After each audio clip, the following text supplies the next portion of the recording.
kok kenapa sih data busuk di beberapa aplikasi pinjol lain itu masih bisa cair?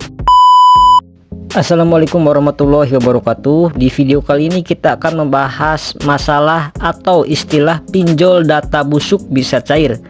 Ya mungkin sebagian besar teman-teman itu akan bertanya-tanya, maksud data busuk itu bisa cair, maksudnya itu data teman-teman ketika teman-teman sudah pernah galbay di aplikasi pinjol si A atau si B, maka itu sudah dipastikan dalam tanda kutip adalah data busuknya. Makanya banyak orang yang mengambil istilah data busuk bisa cair, data busuk tidak bisa cair, dan lain sebagainya. Nah itu mungkin akan ada pertanyaan lainnya. Ketika ada data busuk itu bisa cair, itu kan datanya sudah di blacklist oleh Slick OJK dan lain sebagainya, maka tidak bisa meminjam di tempat lain ya teman-teman, atau pasti auto ditolak atau otomatis ditolak ketika teman-teman mengajukan pinjaman. Cuman kenapa kok ada beberapa aplikasi pinjaman online yang datanya itu sudah jelek seperti tadi tapi masih bisa mencairkan uang?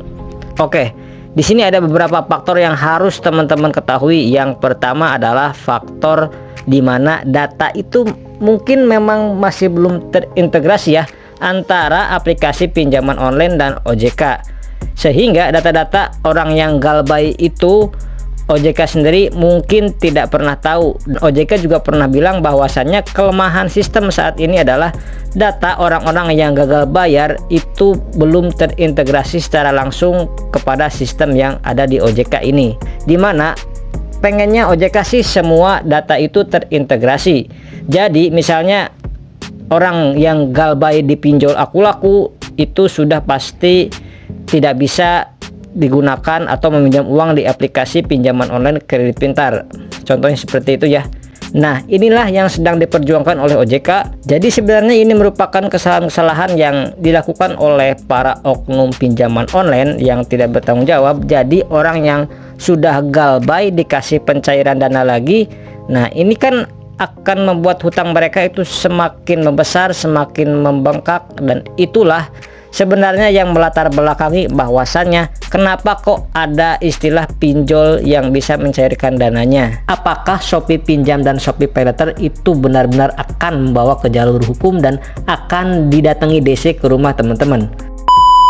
Tentang resiko gagal bayar dan telat bayar di Shopee PayLater dan Shopee Pinjam, saya yakin di antara teman-teman yang mengalami hal serupa dan mendapatkan beberapa ancaman, seperti teman-teman akan dibawa ke jalur hukum, kemudian mendapatkan somasi yang paling terakhir yaitu panggilan surat sidang perdata.